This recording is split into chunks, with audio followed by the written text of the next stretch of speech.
Hello friends, அனைவருக்கும் இனிய காலை வணக்கம். காலையில் டீ காஃபி எல்லாம் முடிச்சாச்சிங்களா?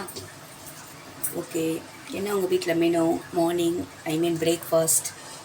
எங்கள் வீட்டில் பார்த்தீங்கன்னா கொத்தமல்லி தோசை, கொத்தமல்லி ப்ளஸ் புதினா. ஓகேவா? தோசை. இதை எப்படி செய்யணும் அப்படின்னு பார்த்தீங்கன்னா, புதினாவை மட்டும் லைட்டாக எண்ணெயில் வதக்கணும். பட் கொத்தமல்லியை வதக்க வேண்டாம். இதை மட்டும் வாஷ் பண்ணிவிட்டு பறிச்சுட்டு கொத்தமல்லி ப்ளஸ் புதினாவை மிக்ஸி ஜாரில் போட்டு 2 பூண்டு போட்டு 2 காஞ்ச மிளகாய் போட்டு அரைச்சிட்டு மாவோடு மிக்ஸ் பண்ணிக்கணும். ஓகேவா?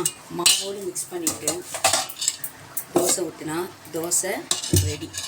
இதுக்கு சைட் டிஷ் பார்த்திங்கன்னா தேங்காய் சட்னி ப்ளஸ் சாம்பார் எங்கள் வீட்டில்.